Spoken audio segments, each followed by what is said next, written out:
مولاي صل وسلم دائما أبدا على حبيبك خير الخلق كلهم مولاي صل وسلم دائما أبدا على حبيبك.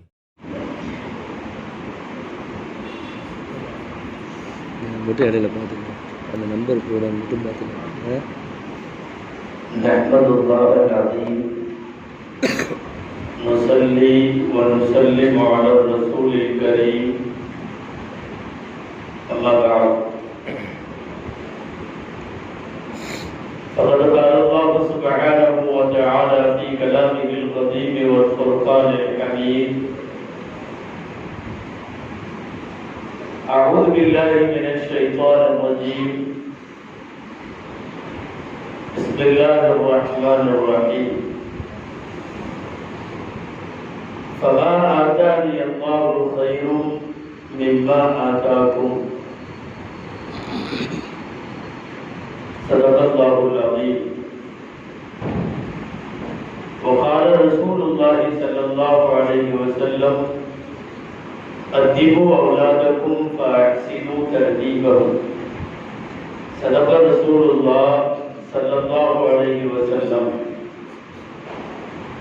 அளவற்ற அருளாளனும் நிகரற்ற அன்புடையோனுமாகிய எல்லாம் வல்ல அல்லாஹ்வின் பெயரால் துவங்குகிறேன். அபிநாயகம் முஹம்மது ரசூலுல்லாஹ் ஸல்லல்லாஹு அலைஹி வஸல்லம் அவர்களின் மீதும் நற்பாக்கியங்கள் நிறைந்த அவர்களுடைய உம்மத்தின் மீதும் குறிப்பாக செங்கல்பட்டு வட்டார ஜமாஅத்துல் உலமா சபையும் மறைமலை நகர் ஜன்னத்துல் ஃபிர்தௌஸ் ஜும்மா பள்ளிவாசலும் இணைந்து நடத்தக்கூடிய மீலாது மற்றும் மக்தப் விழிப்புணர்வு நிகழ்வினுடைய இந்த மஸ்ஜிதில் இந்த மஜ்லிஸில் சங்கமித்திருக்கிற நம் அனைவர் மீதும் எல்லாம் வல்ல அல்லாஹ்வின் நல்லருள் என்றென்றும் நிறைவாக உண்டாவதாக. ஆமீன். கணியத்திற்குரிய விழாவினுடைய தலைவர் வரவேற்புரை ஆற்றிய அதரத்தவர்கள், வாழ்த்துறை நல்கி மேடையில் அமர்ந்திருக்கக்கூடிய சங்கைக்குரிய மார்க்க அறிஞர்கள், விழாவின் பல்வேறு நிலைகளிலும் பங்கெடுத்திருக்கக்கூடிய பிரமுகர்கள், உலமா பெருமக்கள், குறிப்பாக செங்கல்பட்டு வட்டார ஜமாஅத்துல் உலமா சபையினுடைய மன்பார்ந்த அங்கத்தினர்கள், மரியாதைக்குரிய ஜன்னத்துல் ஃபிர்தௌஸ் இந்த பள்ளிவாசலினுடைய நிர்வாகிகள், வருகை தந்திருக்கிற பெரியோர்கள், சகோதரர்கள், செவிமடுத்துக் கொண்டிருக்கிற தாய்மார்கள், உங்கள் அனைவருக்கும் என் ஆரம்பமான அஸ்ஸலாமு அலைக்கும் வரஹ்மத்துல்லாஹி வபரகாத்துஹு.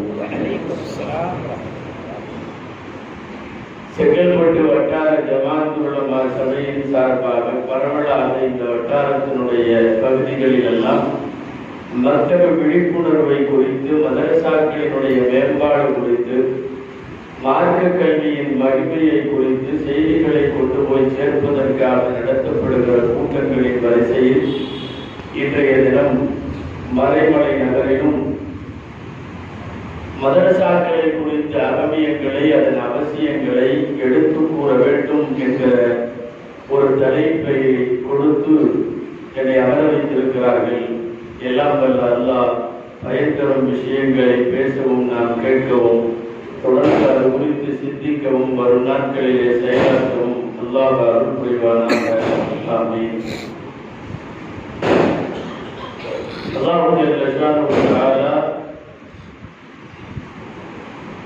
கல்வியை, மார்க்கத்தினுடைய கல்வியாகட்டும், உலகத்தில் எந்த கல்வியாகட்டும், அவரவர்களாக முயற்சித்து படித்து அவர்களாக மேலே வர வேண்டும் என்ற வாரிசு அடிப்படையில் இதை பெற முடியாது.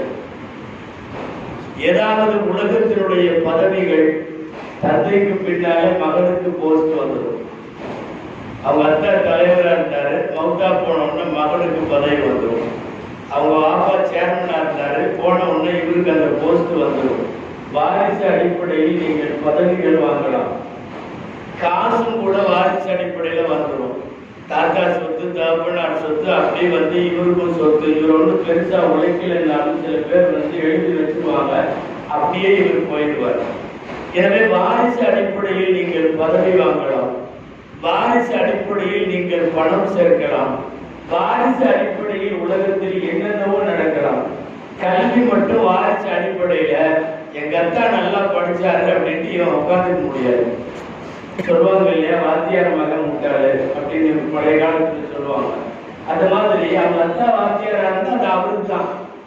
இவருக்கு கல்வி வேணும்னா இவர் படித்தாக வேண்டும், இவர் முயற்சித்தாக வேண்டும். உலகத்திலே வாரிசு அடிப்படையில் கிடைக்காத ஒன்று கல்வி என்பது. உங்களுக்குள்ள சந்தேகமா வரலாம், அப்படின்னா நீங்க எல்லாம் பயான்ல உலமாக்கள் நபிமார்களின் வாரிசுகள் சொல்றீங்களே அப்படின்னா, நாங்க தான் ஓதணும், ஓதி முடிச்சுட்டு நாங்க செய்யற வேலை இருக்கா இல்லையா, அந்த வேலை நபிமார்கள் செய்த வேலையை செய்யணும். மற்றபடி ஓதுறது நாங்க ஓதியாகும். ஆமா, ஒவ்வொருத்தரும் இங்க இருக்கிற மேடையில் இருக்கிற ஆணையர்கள் பூரா 10 வருஷம் 12 வருஷம், சில பேர் 14 வருஷம் ஓதி முடிச்சிருக்காங்க.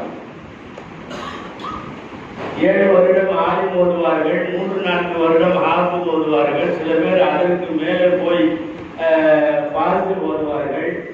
இப்படி மார்க்க கல்வியை பொறுத்தவரை படித்து முடித்ததற்கு பின்னால் மார்க்கத்தை பற்றி படித்து பரப்புவதால் அது நபிமார்களின் வாரிசு ஒழிய உலகத்தில் கல்வி என்பது வாரிசாக பெற முடியாது. அவனவன் படித்தாக வேண்டும். எங்கள் தகப்பனார் படித்து விட்டார், எங்கள் தாத்தா படி, இன்னும் சில பேர் அந்த பழம்பெருமையிலேயே ஓடிட்டு இருப்பாங்க. நிறைய பேர்கிட்ட பேசி பார்த்தோம்னா தெரியும். அவர் சொல்லுவார், எங்க தாத்தாவெல்லாம் குரான் போதுனா சும்மா பயங்கரமா இருக்கும் அப்படிம்பாரு. அதுக்கு முன்னாடி எங்க நன்னாவெல்லாம் இந்த ஊர்ல பேசமா இருக்காரு அப்படிம்பாரு. எங்க அத்தா அப்படி எல்லாம் சொல்லுவாரு. இவருக்கு அனுப்பி பார்த்தா தெரியாது. வாரிசு அடிப்படையில் பெற முடியாது. எனவே கல்வியை நாம் தான் கொடுத்தாக வேண்டும் என்கிற போது நீங்கள் கவனிக்க வேண்டும், நம்முடைய பிள்ளைகளுக்கு நல்ல அறிவை, நல்ல கல்வியை, மார்க்கத்தை, அல்லாஹ் ரசூலை தர வேண்டிய பொறுப்பு நம் எல்லோருக்கும் உண்டு. குறிப்பாக பெற்றோருக்கு உண்டு, அதிலும் குறிப்பாக தாய்மார்களுக்கும் உண்டு. நிறைய தாய்மார்கள் வந்திருப்பதாகவும் பயானை செறிவெடுத்துக் கொண்டிருப்பதாகவும் இங்க இருக்கிற அழுத்தமாக வந்தவங்க சொல்லிட்டாங்க. அதனால நீங்க பேசாம கவனிக்கிறீங்கிற நம்பிக்கையோட உங்களுக்கு சொல்ல வேண்டிய செய்திகளை தான் இங்க பேசிட்டு இருக்கோம். ஏனென்றால் ஆண்களுக்கு பேசுவதை விட பெண்களுக்கு தான் இந்த செய்திகள் பேசப்பட வேண்டும். பிள்ளைகளை வளர்த்தெடுப்பதில், பிள்ளைகளுக்கு கல்வியை கொடுப்பதில், ஏன் அவர்களை மதரசாவுக்கு அனுப்பி வைப்பதில், அவர்கள் ஓதி வந்ததை படித்து வந்ததை வீட்டிலே திரும்ப செய்வதில், மார்க்க நெறிப்படி பிள்ளைகளை வளர்ப்பதில், இது எல்லாத்திலையுமே ஆம்பளைகளை விட தாய்மார்கள் தான் ரொம்ப முக்கியம். அதனால அசல்ல மதரசா கல்வியை நீங்கள் மேம்படுத்துங்கள் என்று பேசுவதாக இருந்தால் முதலில் தாய்மார்கள்ட்ட பேசணும். அதனாலதான் நாங்களாம் என்ன பண்றோம்னா, ஆம்பளைகளுக்கு கொடுக்கறத விட அதிகமா இப்போ எல்லாம் இனிமே பொம்பளைகளுக்கு கொடுக்கணும்னு நினைக்கிறோம். பொம்பளைகளுக்கு கொடுத்துட்டாதான் அந்த அடுத்த தலைமுறைக்கு போய் சேரும். இவருக்கு கொடுத்தா இது இவரோடவே நிற்கும். இவர் போய் ஓதி தர போறது இல்லை, இவர் மலைக்கடையில் இருப்பார், வேற ஏதாவது பிசினஸ்ல இருப்பார். காலையில போனார்னா ராத்திரி வருவார். இவர் குழந்தைகளுக்கு ஓதி தரதில்லை. வீட்டில் இருக்கிற அந்த அம்மா தான் 24 மணி நேரமும் கிட்டத்தட்ட பிள்ளைகளை தன் கண்காணிப்புல வைத்திருக்கிறார். அதனாலதான் நாமளும் பொண்ணு பார்க்க போறப்போ பொண்ணு ஓதி இருக்குதான்னு ஒரு வார்த்தை கேட்கிறோமே ஒழிய, மாப்பிள்ளை பார்க்க போறப்போ ஓதி இருக்காரான்னு கேட்கறது இல்லை. ஏன்னா நமக்கு தேவையில்லைன்னு நம்மளா முடிவு பண்ணிட்டோம். கேட்கிறோமாங்க யாராவது? பொண்ணு தொழுகுதா கேட்கிறோம், பொண்ணு ஓதி இருக்குதா, பொண்ணு குடும்பத்துக்கு ஏற்ற மாதிரி இருக்குமா, பொண்ணு பெரியவங்களை எல்லாம் மதிக்குமா, மரியாதையோட இருக்குமா, இவ்வளவு விசாரிக்கணும். ஒரு பொண்ணு பார்க்குறப்போ மாப்பிள்ளை பார்க்க போறப்ப என்ன விசாரிக்கிறீங்க? சம்பளம் விசாரிப்பீங்க, போனஸ் விசாரிப்பீங்க, வெளிநாடு போவாரான்னு விசாரிப்பீங்க, ஒரே இடத்துல உறுதியா இருக்காரான்னு விசாரிப்பீங்க, வேற ஏதாவது கெட்ட பழக்கம் ஹேபிட்ஸ் எல்லாம் இருக்குதான்னு விசாரிப்பீங்க. அவர் என்ன அடிப்பேத்தவா, குரான் போதனாரா, ஏதாவது கேட்கிறோமா? கேட்கறது இல்லை. நமக்கே ஒரு முடிவு தெரியும் என்னன்னா, பிள்ளைகளுக்கு மார்க்க அறிவை தருவதில் தாய்க்கு தான் முதலிலே தர வேண்டும்.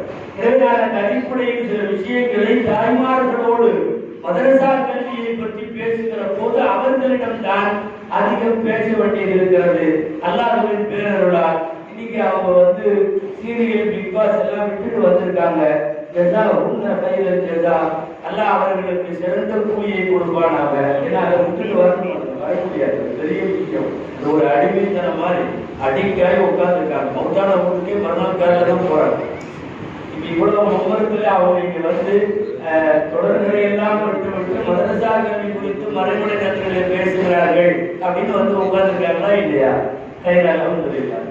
அன்பிற்குரியவர்களே, அல்லாஹ் பேரருளாக கொடுத்தது குழந்தை, நமக்கான குழந்தை செல்வம்.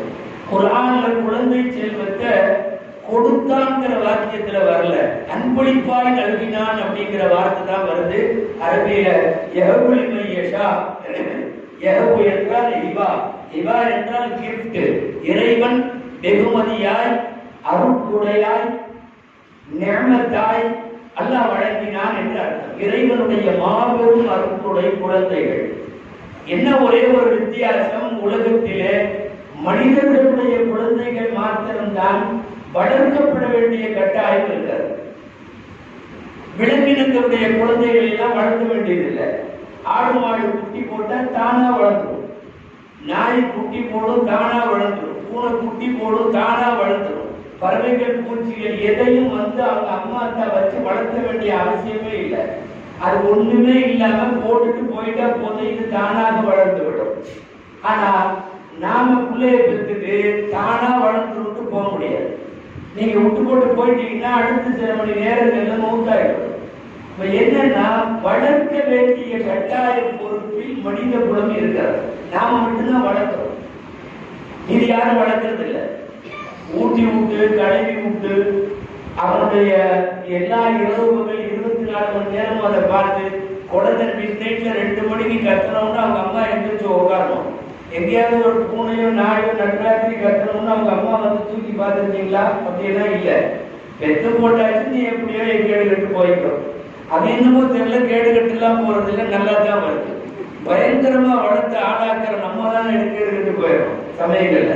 இவனா அப்படி வளர்த்து இப்படி வளர்த்து தொட்டியில வளர்த்து அப்புறம் மூட்டி விட்டு எல்லாம் பண்ணி மதரசா கணிச்சு ஸ்கூலுக்கு அனுப்பிச்சு எல்லாம் பண்ணி, ஆமா 18-20 வயசாகி கடைசியில பார்த்தா பாடத்துக்கு கீழே கஜா அடிச்சுக்கலாம். என்ன அப்படின்னா, விஷயம் வளர்த்தினாலும் கெட்டு போகிறார். விலங்கினங்கள் பறவைகள் அப்படியெல்லாம் வளர்த்துவது. சொல்ல போனா காகம் எல்லாம் கொஞ்சம் இதான உடனே விட்டுப்பட்டு போயிடும். ஒரு 10 நாளைக்கு காக்கா பார்த்துருக்கீங்களா? அது முட்டை பொறிச்சு குஞ்சானதுக்கு அப்புறம் முதல்ல காக்கா, தாய் காக்கா விட்டு போட்டு 10 நாள் ஓடிடுமா. ஏன் அப்படி ஓடுது, அது கெட்டதில்ல, ஏன் அப்படி ஓடுதுங்கிற மாதிரி நீங்க நினைக்க வேணா. அதுக்கு ஒரு சந்தேகம் புரியுது. வெள்ள உள்ள காக்கா நல்ல பிளாக்கா இருக்காது, கொஞ்சம் வெள்ளையா சாம்பல் கலர்லையா அப்படி நேரம் கொஞ்சம் வேற மாதிரி இருக்கும். இதுக்கு சந்தேகம் வந்துடும், இது நம்மளுக்கு தான் கருந்துச்சா, வேற ஏதாவது சைடில் ரூட் ஏதாவது மாறிடுச்சா, என்ன நடந்துச்சுன்னு தெரியல. கொஞ்ச நேரம் விட்டு பார்த்து போட்டு ஓடிடுமா. இது நடக்கிற நியதியா இருக்குதான். அது விட்டு போட்டு போயிருந்தா அதுக்கப்புறம் அல்லாஹ்வுத்தாலா இங்க விட்டு போட்டு போற காரணத்துக்கு அவங்க ரெஸ்ட் போடுறான். தாய் இருக்கணும்னு அவசியம் இல்லை. அந்த குப்பை கூலத்தை அது சாப்பிட வேண்டியதை கரெக்டா அதனுடைய வாய் ரெட் கலர்ல இருக்கும். ரொம்ப பிஞ்சு வாய். அது அந்த சிவப்பு அழகுக்கு பக்கத்துல அந்த துகள்கள் நிற்கும். வாயை திறந்தா காத்துல உள்ள போயிடும். ஒரு 10 நாள் சாப்பாடு உள்ள போக போக போக நேர கருப்பா மாறிடும். அது 1 வீக் கழிச்சு என்னாச்சுன்னு பார்க்கலான்ட்டு வர்றப்போ அழகு நம்மளுக்கு தான் இது கருப்பா தான் இருக்குது, நம்ம தான் தப்பா இதாயிட்டோம் அப்படின்னு சொல்லி திரும்ப கூப்பிடுது. நான் பேசிட்டு இருக்கிறது என்னன்னா, உலகத்தில் ஒரு பிராணியை தாய் பிராணி வளர்க்கணும்னு அவசியம் இல்லை. ஒரு பறவையை குஞ்சை தாய் பறவை வளர்க்கணும்னு அவசியம் இல்லை. விலங்கினங்களில் கால்நடைகளில் பால் கொடுக்கும் பிராணிகளும் கொடுக்காத பிராணிகளும் குட்டி போடுகிற பிராணிகளும் குஞ்சு பொறித்து முட்டை வைத்து அடகாத்து பொறிக்கிற அந்த பிராணி எதுவா இருந்தாலும் வளர்க்கணுங்கிற அவசியம் இல்லை. வளர்க்க வேண்டியது மனித குலம் மாத்திரம். இவர் பிறந்த உடனே இவரை வளர்க்கணும். இவனுக்கு பிறந்த உடனே தெரிகிறது அழுகிறது மட்டும்தான், வேற எதுவுமே தெரியாது. ஒரு லாங்குவேஜ் தெரியாது, அழுகுதான். சர்வதேச லாங்குவேஜ் குழந்தைக்கு எதுன்னு கேட்டா அழுகை. அல்லாஹ்வுடைய அபாரமான ஒரு பெரிய இது என்னன்னா, அந்த அழுகையின் மொழியை புரிந்து கொள்ளும் ஆற்றலை தாய்க்கு கொடுத்திருக்கிறார். இந்த அழுகையை தாய் தான் விளங்க முடியும். பக்கத்தில் இருக்கிற நாம கூட விளங்க மாட்டோம். தாய் தான் சொல்லுவா, பசிக்கு அழுகுது, பாலுக்கு அழுகுது, பௌத்து வலிக்கு அழுகுது. நமக்கு என்ன எல்லா அழுகையும் ஒரே மாதிரி தான் தெரியும். ஆனா தாய்க்கு தான் தெரியுது வயிற்று வலிக்கு அழுகுது, தூக்கத்துக்கு அழுகுது. தூங்கி எந்திரிச்சவங்க அழுகுறாங்க, அதே அழுகையை தூங்கி போறதுக்காக அழுகுறாங்க. இந்த வித்தியாசங்கள் எல்லாம் அழுகை என்கிற மொழியை இறைவன் தாய்க்கு வைத்திருக்கிறார். என்ன மிட்நைட்ல எவ்வளவு பெரிய மண்டபத்தினுடைய சலசலப்புக்கு இடையிலையும் தான் குழந்தை அழுதா தனியா தாய்க்கு தெரியும். என் குழந்தை அழுகுதுங்கிற அந்த சப்தத்தை அவள் சப்தங்களுக்கு இடையிலே பிரித்தறிவாள் என்பது மட்டுமல்ல, அந்த சப்தத்தின் உள்ளுணர்வு உந்துதலை அல்லாஹ் தாய்க்கு ஏற்படுத்தி வைத்திருக்கிறார். இப்போ இவனை அழுது கொண்டிருக்கிற இவனை பால் கொடுக்க வேண்டும், சிறிது நாட்கள் கழித்து உணவு நசுக்கி தர வேண்டும். பிறகு அவன் பழம் சாப்பிடுகிற பக்குவத்திற்கு வருவான். ரொட்டி சாப்பிட்டு இவன் நடக்கிறதுக்குள்ள 4 வயசு ஆயிடும் இல்லையா? அவன் மெதுவா ஊண்டி வண்டி ஊண்டி செவத்தை பிடிச்சி நடந்து அவனுக்கு பல்லு வந்து தானாக அவன் தன்னுடைய காரியங்களை அவன் தெரிந்து கொள்வதற்கு சில ஆண்டுகள் பிடிக்கும். இவனை வளர்த்தாக வேண்டும், இவனுக்கு நல்லது கெட்டது சொல்லிக் கொடுத்தாக வேண்டும், எதை தொடக்கூடாது எதை தொட வேண்டும் என்று சொல்லிக் கொடுக்க வேண்டும். ஏன்னா அவனுக்கு எந்த நல்லது வேண்டும் தெரியாது. அவனை ஊரில் போய் அதிலேயே கையில வச்சு தப்பு போட்டிட்டு இருப்பான். இதுவெல்லாம் அசிங்கப்பட்டு அப்போது குழந்தைக்கு தெரியாது. எதை தொடக்கூடாது என்று அவனுக்கு தான் தெரியும். சிலதை தொடர்றப்போ டப்புன்னு ஒன்று போடுவான், அந்த கையை அழுத்தது அதை தொடாது. சிலதெல்லாம் கொஞ்சம் ஒரு அடியை போட்டா சரியாயிடும். அது தாய்க்கு அந்த அடியெல்லாம் தெரியும். இந்த பசங்க நடுவுல ஒன்றுக்கிட்டே இருப்பாங்க. எங்க கிராமத்துல எல்லாம் ஒரு வேலை செய்வாங்க, சும்மா நடுவுல ஒன்றுக்கிட்டே இருந்தாங்க. என்ன செய்யறது? இனிமேல் இங்க இருக்கக்கூடாது, பாத்ரூமுக்கு போயிடணும், கொள்ளைக்கு போயிடணும்னு பயன் பண்ணிட்டா இருக்க முடியும். வேற வழியில நம்ம வீட்டுல இருந்த நந்திமா ராஜிமாவெல்லாம் இருக்கும். நடு வீட்டுல ஒன்றுக்கு இருக்கிறப்ப கூத்தொட்டு பிஸ்மில்லான்னு ஒரு சுண்டு, ஆமா ஒரே ஒரு சுண்டு அதான் அடர்னா அதுக்கப்புறம் நடுவுல ஒண்ணுக்கு வரவே வர. அவன் எந்த கால நிறைய ஸ்டாப் பண்ணதெல்லாம் இப்படித்தான். இப்ப என்னன்னா, தாய்க்கு தெரியும் ஆகாததை அவள் தடுப்பாள், ஆக வேண்டியதை மட்டும் ஊக்குவிப்பாள். இதையெல்லாம் சொல்லிக் கொடுக்கிற இடத்திலே தாய் தான் இருக்கிறார். ஒரு தாய்க்கு நிறைய பரிணாமம் இருக்கிறது. அவள் ஒரு நேரத்தில் சிறுமியாக, பின் மகளாக, மருமகளாக, நாத்தனாவாக, கொழுந்தனாவாக, மனைவியாக என்னென்னமோ ஆயிருப்பாள். எல்லாத்த விட தாய்க்கு இந்த மார்க்கம் தருகிற மிகப்பெரிய ஸ்டேஜ் எதுன்னா தாய் அப்படிங்கிறதா. மகளாக இருப்பதை விட, சகோதரியா இருப்பதை விட, மனைவியா இருப்பதை விட, மற்றவளா இருப்பதை விட அவளுக்கு ஆக சிறந்த ஸ்டேஜ் என்பது அவளுக்கு தாய் என்கிற ஸ்டேஜ். அந்த தாய் என்கிற ஸ்டேஜில் இருக்கிற போதுதான் அடுத்த தலைமுறையை அவள் மிகச்சிறந்தவளாக, சிறந்தவர்களாக அவளால் உருவாக்க முடியும். அந்த அடிப்படையிலே தான் தந்தைமார்களிடத்தில் பேச வேண்டியதை விட தாய்மார்களிடத்தில் பேச வேண்டிய செய்திகள் அதிகம். அவர்கள் தான் அதிகமாக பிள்ளைகளை பார்த்துக் கொள்கிறார்கள். அவங்க அம்மா செய்யறது பூரா குழந்தை செய்யும். இன்னைக்கும் தாயை தொழுகிறப்ப 2 வயசு தான் இருக்கும், தொழுகிறதுக்கு தெரியாது. ஆனா கூடவே சேர்ந்து குட்டிகள் அடிச்சுட்டு இருக்கும், செய்தா செய்யறோங்கிற பேர்ல.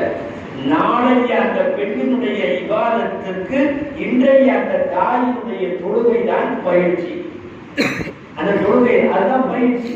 ஒரு தாய் என்ன செய்கிறாளோ அதை பார்த்து செய்வது. இந்த போல செய்யுதல் அப்படின்னு ஒரு சைக்காலஜி, அது சில்ட்ரன் சைக்காலஜி, குழந்தை உளவியல். அது என்ன குழந்தை உளவியல்? உன்னை குத்து பாட்டுச்சுன்னா அது மாதிரி செய்யும், அதே மாதிரி செய்யும். நம்ம வீட்டுல சொல்றோம்ல, அத்தா மாதிரி நடந்துக்காட்டு, அம்மா மாதிரி பேசிக்காட்டு அப்படின்னு எல்லாம் கேட்கிறோமா இல்லையா? ஏன்னா குழந்தைகளுடைய உளவியலே என்னன்னா, எதையாவது பார்த்துட்டா அப்படியே பதிச்சிடும், மனசுல பதிச்சுவிடும். எது தேவையோ அதையெல்லாம் செய்துட்டாங்க. அதனால்தான் தாய்மார்களை பொறுத்தவரை அவர்கள் பக்கம் பக்கமாக பாடம் நடத்த வேண்டியது கூட இல்லை. நல்ல ஒழுக்கங்களை தருவதற்கு அவர்கள் மாடலாக இருந்தார்.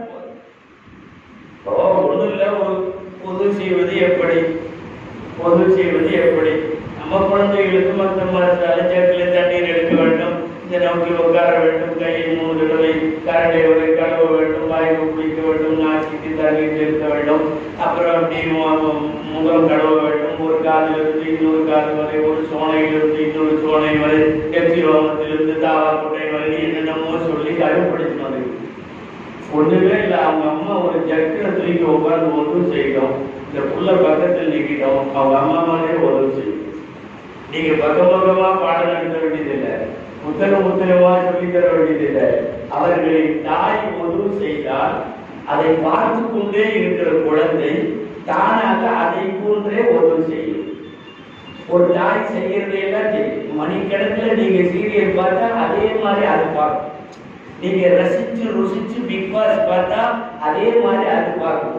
வாஷ்புடியில உட்காந்து பித்னா பண்ணி ஊரை கழுவனா அதே மாதிரி அது கழுவும். தாய் என்னென்ன செய்கிறது, ஏதாவது போல செய்யுதல் அப்படிங்கிறது குழந்தைகளினுடைய முக்கியமான உளவியல். அன்புக்குரிய பெற்றோர்களுக்கு சொல்லுகிறேன், மார்க்க கல்வி என்பது நீங்கள் அந்த வருங்கால தலைமுறைக்கு தரக்கூடிய மிகப்பெரிய அன்பளிப்பு. உலகத்தில் நீங்கள் தரக்கூடிய எல்லா கொடைகளையும் விட நல்லொழுக்கமும் நல்ல கல்வியும் தான் சிறந்த கொடை என்கிறார்கள் ஸல்லல்லாஹு அலைஹி வஸல்லம். பிரபலமான நபிமொழி நீங்க கேட்டிருப்பீங்க நிறைய தடவை, நஹத வாலிதுன் வலதஹு அஃதல மின் அதபின் ஹஸன். ஒரு தந்தை தன் மக்களுக்கு அவன் வழங்குகிற கொடைகளில் எல்லாம் நல்லொழுக்கத்தை விட, அழகிய வாழ்க்கையை விட சிறந்த கொடையாக நீங்கள் வேற எதையும் தர முடியாது. நீ கோடியா சொத்து எழுதி, பெரிய பெரிய பதவிகளை எழுதுவை, கண்ணு கட்டிய தூரம் வரை நிலப்புலங்கள், எக்கச்சக்கமான பேங்க் பேலன்ஸ், ஊர் பூரா நிறைய ப்ராப்பர்ட்டி எல்லாம் எழுதி வை. மார்க்கம் நீ தரவில்லையானால், அல்லாஹ் ஒரு சூழலை தரவில்லையானால், இபாதத்துகள் செய்வதை பற்றிய எந்த வழிமுறைகளையும் சொல்லித் தரவில்லையானால் அந்த கோடி எல்லாம் குளிதோடி பறிக்க வேண்டியதான். ஒன்றும் ஆனால் கோடிகள் தேவையில்லை. மார்க்க அறிவை நீங்கள் கொடுத்து விட்டு ஒத்தாக்கிவிடுங்கள். எந்த கோடிகளும் இல்லாவிட்டாலும் தண்டனை ஓடவர்கள் வாழ்வார்கள்.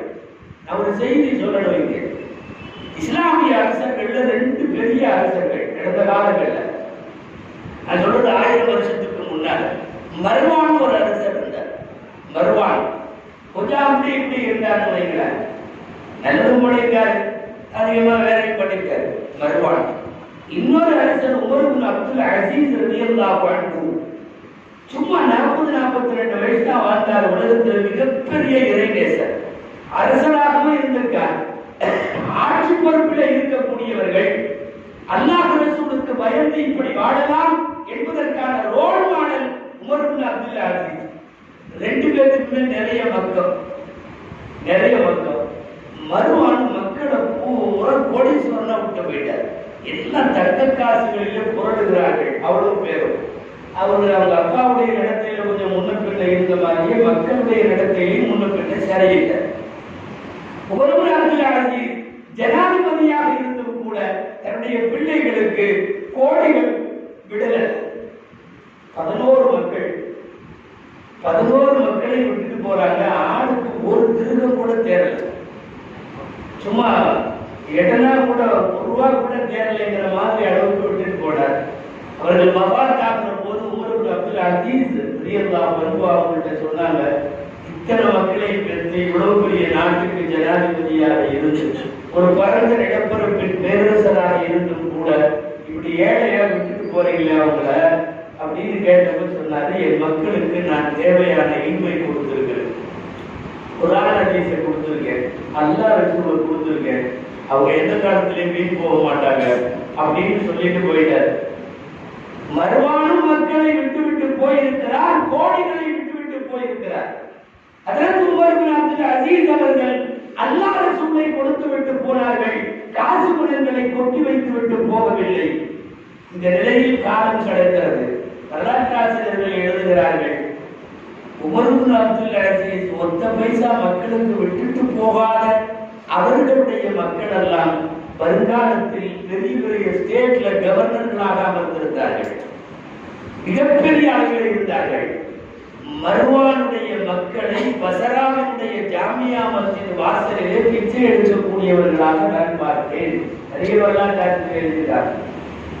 இருக்கிற காசு அத்தனை கோடி விட்டுட்டு போய் எல்லாம் அடிச்சு முடிச்சு கடைசியில் என்ன நடக்குதுன்னா, பள்ளிவாசல் வாசலிலே கையெழுத்துகிற ஒரு சூழ்நிலைக்கு ஒரு முன்னாள் ஜனாதிபதியினுடைய அடுத்த தலைமுறை வாரிசுகள் ஆளாகி இருக்கிறார்கள் என்பதையும், ஒரு காசு இல்ல ஆனால் தர வேண்டிய மார்க்க அறிவை கொடுத்து விட்டு போனதால் உலகத்திலே உயர்வான இடத்திற்கு அல்லாஹ் அவர்களை கொண்டு போய் சேர்த்தார் என்பதும் நாம் பார்க்க வேண்டும். எனவே நீங்கள் காசு பணங்கள் தருகிறீர்களோ இல்லையோ, சொத்து சுகங்கள் எழுதி வைக்கிறீர்களோ இல்லையோ, வருங்கால தலைமுறைக்கு வளமாக நீங்கள் வேறு ஏதேனும் வளங்களை செல்வங்களை எழுதி வைக்கிறீர்களோ இல்லையோ, ஒரே ஒரு பெரிய சொத்து, உலகத்தின் சொத்து அல்லாஹ் ரசூல்.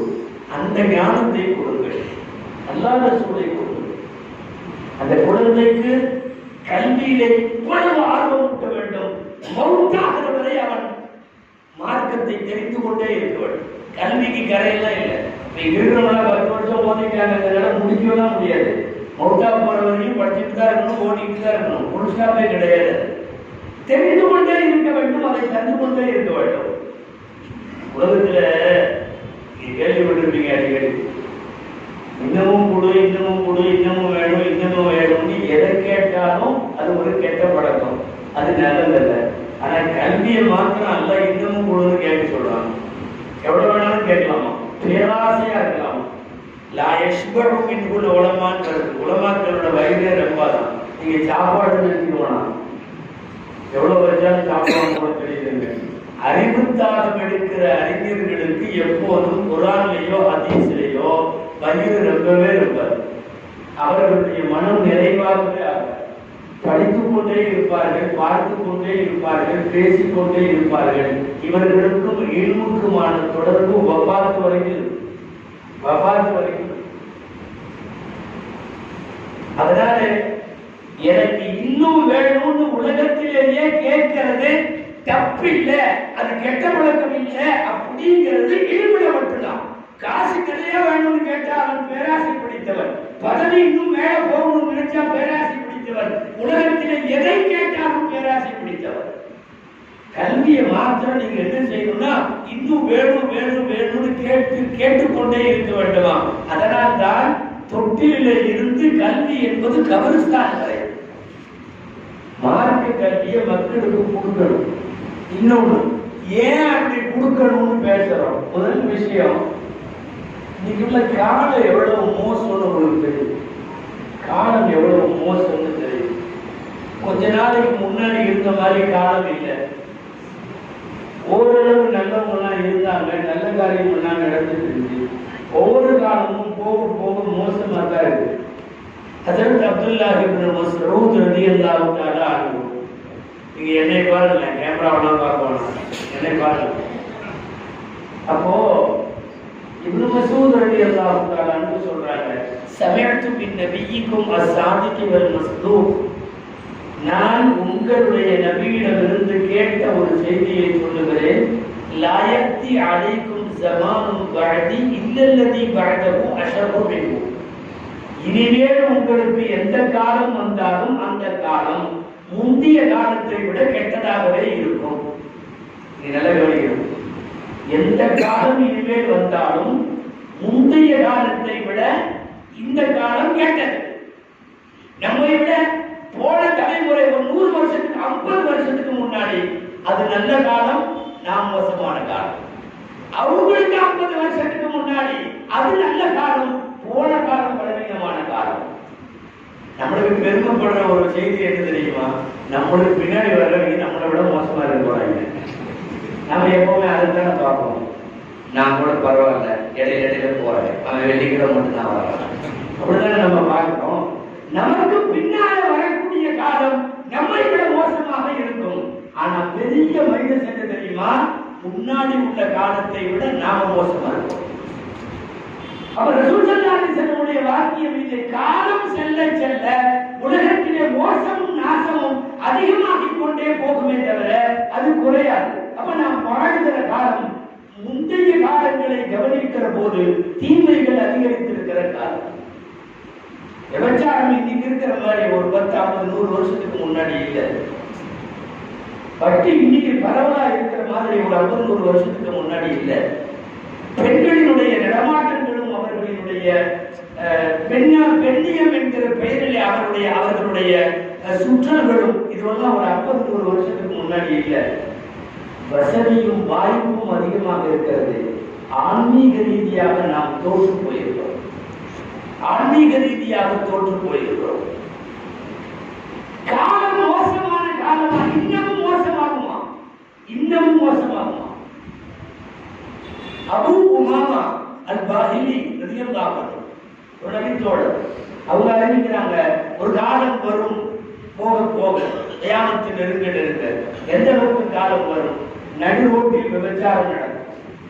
நடுரோட்டில் நடக்கும். யாரும் கண்டுகொள்ளவும் மாட்டார்கள். யாராவது ஒரு நல்லடியார போய் ஓரமா போய் பண்ணலாமல்லன்னு சொல்லுவாராம். இந்த தப்பு பண்றீங்க, கொஞ்சம் ஓரமா பண்ணலாமல்ல, பப்ளிக்ல பண்றீங்களேன்னு கேட்பாராம்.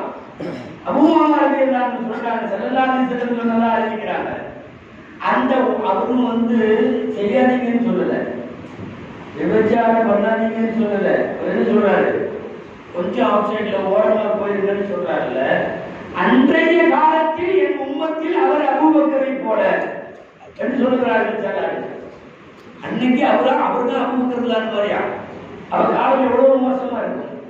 நடுரோட்டிலே கூட வீதியில் விபச்சாரம் நடக்கிற அளவுக்கு ஒரு கால சூழ்நிலை வரும் என்றால் போக போக காலம் கெட்டுக்கொண்டே இருக்கும். இன்னைக்கு நிறைய கெட்டிருக்கிறது நம்முடைய கண் முன்னால். அதாவது பெரும் பாவம் எல்லாம் இன்னைக்கு கொஞ்சம் சின்ன பாவம் மாதிரி ஆயிடுச்சு இல்லையா? வட்டி ரொம்ப பெரிய பாவம் தெரியல. இன்னைக்கு பரவலா ஓடுது. மது பரவலாக இருக்கிறது. போதைப் பொருட்கள் பரவலாக இருக்கிறது. பொய்சாட்சி சொல்லுதல் பரவலாக இருக்கிறது. அடுத்தவனை ஏமாற்றுதல் பரவலாக இருக்கிறது. அடுத்தவன் சொத்தை அபகரித்தல் பரவலாக இருக்கிறது. விபச்சாரம் உள்ளிட்ட அத்தனையும் இன்றைக்கு ஆன்லைன் வழியாக நடக்கிறது. வியாபாரம் தான் ஆன்லைன்ல நடக்கலாம். விபச்சாரம் நடந்தா நடக்குமா? ஒரு நாடு, ஒரு உலகம் இன்னைக்கு நடக்கிறது. இப்படிப்பட்ட பெண் வேண்டும் என்று இணையதளங்களில் தேட முடியும், இப்படிப்பட்ட ஆண் வேண்டும் என்று இணையதளங்களில் தேட முடியும் என்றால் நாம் எவ்வளவு பொருளாதார காலத்தில் இருக்கிறோம். எனவே காலம் கெட்டு போகிற போது அதற்கு எதிர்வினை நாம் மாற்ற வேண்டும். என்ன எதிர்வினை? தீமைகள் ஓவர் டோஸ்ல தீமைகள் கொடுக்கப்படுகிற போது அதே டோஸ் அளவுக்கும் அதை விட கொஞ்சம் கம்மியாவது உங்களுடைய வாரிசுகளுக்கு நீங்க நல்ல டோஸை கொடுத்தாலும்.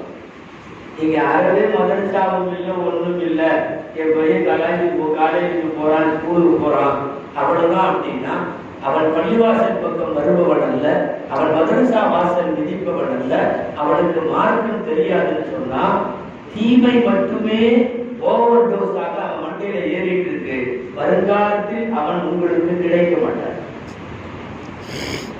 ஒவ்வொரு காலத்தை விட நம்முடைய காலம் கிட்டத்தட்ட நடக்காத தவறுங்கிற மாதிரி எல்லாம் ஒரு சிலர் தான் தெரியுது. இந்த அதிசல வர்ற மாதிரி வீதியில விபச்சாரங்கிறதெல்லாம் அது கூட பரவலாக அங்கங்கே நெடுஞ்சாலைகளில் தவறுகளுக்கு அழைப்பதற்கென்று பெண்கள் இருக்கிறார்கள்.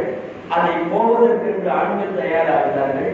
இணையதளங்களில் அதற்கான தேடுதல் இருக்கிறது, அதற்கான தளங்கள் இருக்கிறது. 28,500 ஆபாச படங்கள் ஒவ்வொரு மாசமும் பதிவேற்றம் செய்யப்படலாம். எங்க சொல்றதுன்னு தெரியல. நம்மளாம் அப்ப பெருமையா பேசிட்டு இருக்கிறோம். உங்களுக்கு தெரியுமா, உலகத்திலேயே இந்தியாவும் இலங்கையும் தான் ஆபாசங்களை பார்ப்பதிலே முதலிடத்திலே இருக்கிறது. இந்தியாவும் இலங்கை. நம்ம சும்மா சொல்லிக்கிறோம், அமெரிக்கால அப்படி, ஐரோப்பால இப்படி, அவங்கள டவுசர் தான் போடுறாங்க, குட்டப்பாவாட தான் போடுறாங்க, நல்லா இருக்கிறது இல்ல, நிர்வாணமா இருக்காங்கன்னு. ஆபாச படங்களை அதிகம் பார்ப்பதில் நம்முடைய இந்த தேசங்கள் தான் முதலிடத்தில் இருக்கிறது என்றால் நான் சொல்ல வர்றது, தீமை அதிகமாகிக் கொண்டிருக்கிற ஒரு காலத்தில் நாம் பிள்ளைகளை வளர்க்கிறோம். இப்ப நீங்க என்ன செய்யணும்னா அதற்கு எதிர்வினை செய்ய வேண்டும். அதே டோசேஜ்ல நன்மைகள் தர வேண்டும். அதற்கு பள்ளிவாசலும் மதரசாக்களும் வேண்டும். நீங்க வேற எங்கேயும் போய் கொடுத்துட முடியாது. காணொலிகள்ல வீடியோக்கள்ல கொடுத்துட முடியாது. சொல்ல போனா ஆன்லைன் கல்விகள்ல கூட கொடுத்துட முடியாது. இல்லம் தேடி கல்வியிலையும் கொடுத்துட முடியாது. மதரசா தேடி கல்வி ஆகும். அப்பதான் விளக்கும். புதுசா கவர்மெண்ட் சொல்றது இல்லை, இல்லம் தேடி கல்வி. எவனாவது ஒருத்தர் வந்து நம்ம ஊர்லயே படிச்சு கொடுத்துட்டு போயிடுவான். படிச்சு கொடுத்துட்டு போயிடுவான், சமயத்துல பறிச்சுட்டு போயிடுவான் வைங்க. அதை நம்ம பேச வேண்டாம். இல்லம் தேடி கல்வியை விட மதரசா தேடி கல்வி என்று வர வேண்டும். எங்கேயாவது ஓதணுங்கிறது ஒண்ணு. அதுலயும் கூட நீங்க வீட்டுல ஓதனா ஓரளவு கைது. மதரசாவுக்கு வந்து ஓதனா ரொம்ப ரொம்ப கைது. மதரசாவுக்கு வந்து ஓதணும், பள்ளிக்கு வரணும். அதுல ஒரு தொழுகை அட்டாச் ஆகணும். அசருக்கு பிறகு குழந்தை வருதுன்னா மகனுக்கு பள்ளிவாசலுக்கு தொழுகுது. காலையில வருதுன்னா பஜ்ருக்கு எந்திரிக்குதுன்னு அர்த்தம். ஒரு தொழுகை வரணும், ஒரு ஜமாத்தை சந்திக்கணும், ஒரு பெரியவங்கள்ட்ட சலாம் சொல்லணும், ஒரு யார் யாரை சந்திக்கணுமோ, ஒரு மஹல்லாவினுடைய நல்லது கெட்டதெல்லாம் அந்த பிஞ்சு குழந்தைக்கு போடணும். இதுக்கெல்லாம் என்ன வேணும் தெரியுமா? குழந்தை பள்ளிவாசலுக்கு வரணும். பள்ளிவாசலுக்கு வரணும். இங்கே இருக்கிற மதரசாவிலே வந்து ஓத வேண்டும். எனவே காலம் மோசமாக இருக்கிற போது நாம எதிர்வினையாய் மார்க்க அறிவை தர வேண்டிய பொறுப்பு நமக்கு உண்டு. இல்ல அந்த காலத்தோட நம்ம கொஞ்சம் ஓரளவு நல்லா தானே இருக்கிறோம். அந்த காலத்துல இத்தனை மதரசா இல்லை, இத்தனை பாடத்திட்டம் இல்லை, இப்படி சிஸ்டம் இல்லை. ஏதாவது ஒரு அஜெக்ட் உட்காந்துருப்பாரு. அதெல்லாம் ஓதாமே நிறைய பேர் இருக்காங்கல்ல, இப்போ நிறைய பேர் ஓதுறாங்கல்ல, அப்படியா இப்படியாலும் நிறைய நினைக்கலாம். மார்க்க ரீதியா நீங்க வந்து பெருசா முன்னேறின மாதிரி சொல்ல முடியாது. அதாவது கருவிகள்லாம் வளர்ந்துருக்கிறது. அந்த கருவிகளால் என்ன கிடைக்க வேண்டுமோ அதை கிடைக்கும். நம்ம பையன் பார்த்துருக்கீங்களா, இதை தூக்கி காட்டுவான். பாருங்க, எங்கள்கிட்ட வந்து சைக்கிள் புகாரி இருக்கு, முஸ்லிம் இருக்கு, திருமதி இருக்கு, எல்லாம் ஒரு மொபைல் இருக்கு, 50 காரியங்களுடைய கிராத் இருக்குது. அஜெக்ட் உங்க பயான் நான் நிறைய 100 உள்ள வச்சிருக்கேன். அஜெக்ட் நிறைய தமிழ் பயான் இருக்கு. எந்த ஆயத்து தொட்டாலும் அந்த ஆயத்து ஓடும் எல்லாம் வச்சிருப்பான். வெள்ளிக்கிழமை மட்டும்தான் தொழில் வெள்ளிக்கிழமை மட்டும்தான் வரும். ஒரு 10-30 வருஷத்துக்கு முன்னாடி இருந்த நம்முடைய தலைமுறைகிட்ட பெரியவங்கள்ட்ட இதெல்லாம் ஒன்றுமே இல்லை. புகாரியும் இல்லை, முஸ்லீமும் இல்லை, ஒன்றும் கிடையாது, ஒரு கிராக்கும் கிடையாது. ஆனா அவங்கள்ட்ட இருந்த தக்குவா இன்னைக்கு இல்லை. இதுக்கு வந்து மெட்டீரியலிசம்னு சொல்லுவாங்க. இது ஒரு ஒரு கருவிகள் மாத்திரம் உங்க நிறைய வச்சிருக்கேன். அது மூலமா என்ன ரிசல்ட் வரணுமோ அந்த ரிசல்ட் கிடைக்கல. ஜனவாதம்னு சொல்லுவாங்க பழைய தமிழ்ல. நிறைய சாமான வச்சிருப்பாரு. முதல் காலத்துல எல்லாம் இல்லைன்னு பாரு. முதல் காலத்துல இருந்த மாதிரி நம்ம இல்லை. நீங்க எக்கச்சக்கமான ஆஸ்பத்திரி, எக்கச்சக்கமான மெடிக்கல் இருந்தாலும் நோய் தீர மாட்டேங்குது. ஒரு ஊருக்கே ஒரு ஆஸ்பத்திரி தான் இருக்குது. பெரிய ஆஸ்பத்திரி ஒன்று, சின்ன ஆஸ்பத்திரி ஒன்று. 5 மாத்திரை தான் போடலாம். அனாசினு, குரோசினு, மெடாசினு, சாரியோடு, நோவால்சின், இப்படி ஒரு 5 மாத்திரை மளிகைகளிலே இருக்கும். மெடிக்கல் கூட தேவையில்லை, டப்பால எடுத்து கொடுப்பாரு. மளிகைகளில் போன பாய். இன்னைக்கு வீட்டுக்கு மெடிக்கல், ஒரு மினி மெடிக்கல், ஒரு அளவாரி கூட மறுத்தாரு. போன காட்டணும். இது பூரா பாப்பா உங்க சுகர் பிரஷர், இது பூரா குழந்தைகளோட சளி காய்ச்சல் அப்படியே போறோம். அது போற கீழே போற என்னென்னமோ லேக்கியமா அடுக்கி வச்சிருக்கா. இது கொரோனாவுக்கு ஒத்துழைப்பு இருக்கும் இல்லையா? அன்புக்குரியவர்களை, கால இடைவெளியில் அவர்களை விட நாம் எல்லா வகையிலும் பின்தங்கியிருக்கிறோம். அவள் நல்லா இல்லை, நம்ம ஆன்மீகம் நல்லா இல்லை, தக்குவா நல்லா இல்லை. அந்த காலத்துல ஊருக்கு ஒரே ஊராட்சியர் அழைச்சிட்டு போவார். அதுக்கு போயிட்டு வந்து மௌத்தா போற வரையும் அவ்வளோ அழகா வாழ்ந்தார். இப்போ எல்லாம் 40 பேர் 50 பேர் திரும்ப வச்சிருப்பான். மாசம் கூட இருப்பான். ஆனான்னு சொல்லல, எல்லாம் போறாங்க. அவரையே போயிட்டு வந்துட்டு பழைய வழிதான் இருக்கான். கொஞ்சம் கூட தெரியல. என்னன்னா அடுத்த மாசம் இன்னொரு முறை போய்க்கலாம்னு நினைப்போம். திரும்ப எல்லாம் ஏமாத்த. அந்த காலத்துல 6 மாசம் ஒரு 8 மாசம்லாம் பையனுங்க ஒரு அடிச்சு போயிட்டு வந்தா உண்டு. அங்கேயே கப்பல்ல போனாலும் போயிடும். அங்கேயே கட்டி கடையில இன்னாலிக்காரி உள்ள இறக்கி விட்டுருவாங்க. அவ்வளவுதான். வந்தா ஆச்சியார் வந்தார், வரலன்னா இன்னாலிக்காரி. இவ்வளவுதான் இருந்துச்சு. அவ்வளவு கஷ்டப்பட்டு போயிட்டு வந்தவங்க. உண்மையும் சொல்லுகிறேன் நான். பள்ளிவாசல் மெஹராப்ல சொல்றோம், போய் சொல்லல. ஹஜ்ஜுக்கு போயிட்டு வந்த பல பேர் மௌத்தாவர்களை தரச்சத்தை விடாமல் கொடுத்தவர்களை உலமாக்களுக்கு தெரியும். மௌத்தாவர்களையும் 5 நேரம் ஜமாத்தோடு ஹஜ்ஜுக்கு போயிட்டு வந்ததுக்கு பின்னாடி அதுல பேருந்தலாக இருந்த நிறைய ஆசியார்களை உலமாக்களுக்கு தெரியும். ஆனா இன்னைக்கு மாசம் உண்டாக்கி போறேன், வருஷம் ஹஜ்ஜுக்கு போறேன், வந்து ஏதாவது புண்ணியம் இருக்கா அப்படின்னா ஒன்னே காணும். திரும்ப அதே போய் பேசுறது, அதே ஏமாத்துற வேலை, அதே மாதிரி பச்சனை நாள் கொடுத்து வர்றது, பச்சனை வீட்டுல கொடுக்குறது, என்ன லேட்டஸ்ட் ஆசியார்களுடைய நிலைமை இதுதான். அப்ப யோசித்து பார்த்தால் அன்புக்குரியவர்களே, காலம் கடக்க கடக்க முந்தைய காலத்தை விட ஒரு மோசமான காலத்தில் பின்னோக்கிய நகர்வில் நாம அடுத்த தலைமுறைய கொஞ்ச நெஞ்சம் ஆழ்ந்த அறிவுகளை கூட கொடுக்கலன்னா மோசமாயிடும். தர வேண்டியது அல்லாஹ்வையும் ரசூலையும் கொடுக்கணும். நீ காசு கொடுக்கணும், பதவி கொடுக்கணும். உலகத்தின் எந்த மூலைக்கு அவர்கள் போனாலும், எந்த நாட்டுக்கு அவர்கள் போனாலும், அவர்கள் ஐரோப்பிய நாடுகளுக்கு போகட்டும், அரபு நாடுகளுக்கு போகட்டும், கையில மொபைல் கொடுங்கள், ஐபோன் கொடுங்க, கம்ப்யூட்டர் கொடுங்க, லேப்டாப் கொடுங்க, ஆன்லைன்லயே இருக்கட்டும், என்ன வேண்டுமானாலும் நடக்கட்டும், அல்லாஹ்வையும் ரசூலையும் கொடுத்துட்டா அவன் கையில இருக்கிற கருவியை பத்தி நம்ம பயப்படலாம். அவன் அந்த நாட்டுக்கு போறானே, அங்கெல்லாம் கெட்டு போயிடுவானே, பயப்பட வேண்டாம். ஏன்னா நாம் அல்லாஹ்வை ரசூலை கொடுத்துருக்கிறோம். நாங்களும் பேசிக்கிட்டா இருந்தோம், மொபைல் எல்லாம் வாங்கி கொடுக்காதீங்க அப்படின்னு முடியல. இப்போ கிளாஸுக்கு போனா அதில் வச்சுருக்கான், ஹோம் ஒர்க்கே அதில் தான் செய்யுதுங்க, ப்ராஜெக்டே அதில் தான் பண்ணுதுங்க, யூடியூப்ல நமக்கு தெரியாதெல்லாம் அவங்களுக்கு அதுதான் தெரியும். வாரத்தில் 5 நாள் ப்ராஜெக்ட் பண்ணுறது என்னமோ பண்ணுதுங்க, சனி ஞாயிறுல என்னமோ கேள்வி பண்ணுறது கழிக்கிட்டுதுங்க, எத்தனையோருக்கு கேட்குற வைக்கிறாங்க. எல்லாம் ஆன்லைனில் தான் இருக்குதுங்க, யூடியூப்ல தான் பார்க்குதுங்க.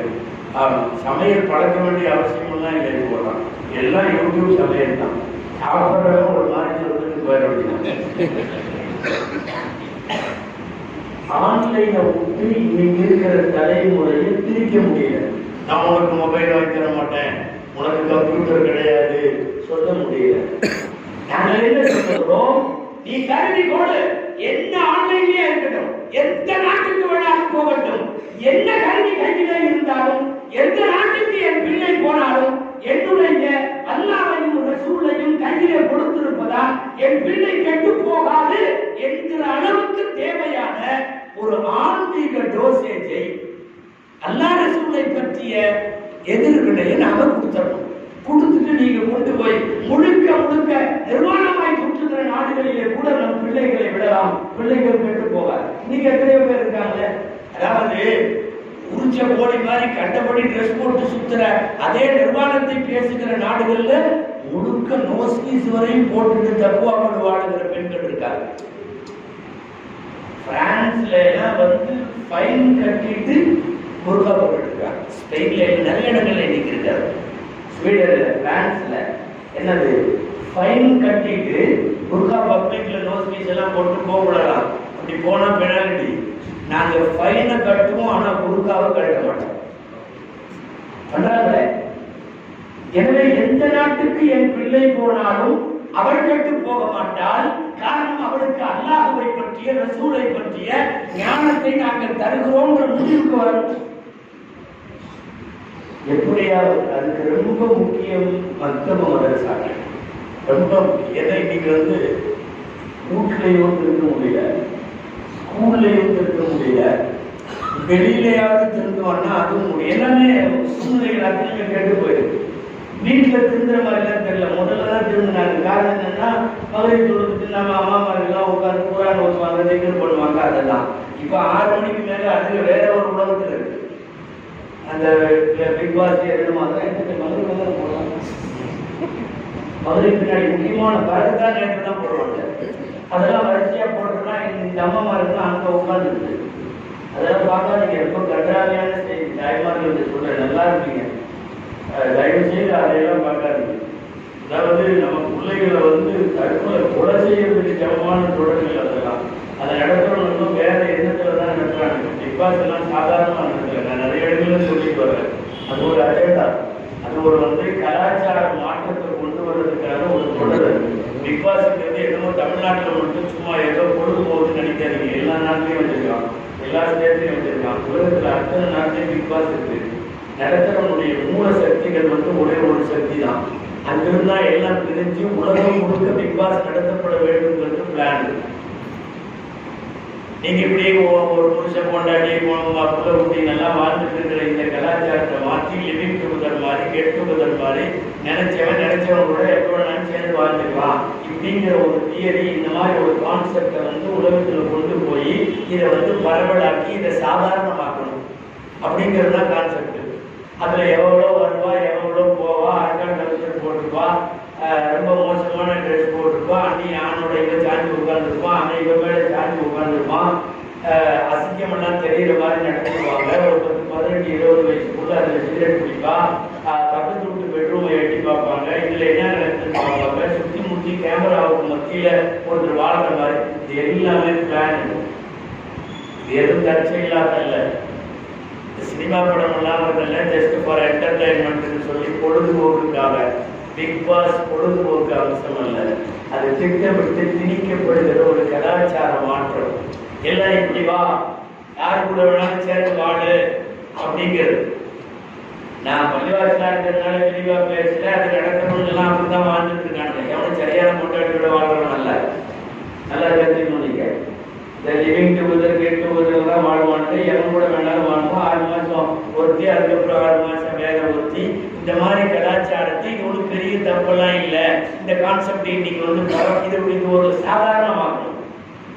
ஒரு ட்ரெஸ்ஸை திரும்ப திரும்ப திரும்ப போட்டு காட்டிக்கிட்டே இருந்து நீங்களும் அதை காட்டிக்கிட்டே இருந்தா பொது புத்தியில அந்த ட்ரெஸ் ஓகேங்கிற மாதிரி ஆயிடும். இழுத்து போட்ட வேண்டிய அவசியம் இல்லைன்னு ஆயிடும்.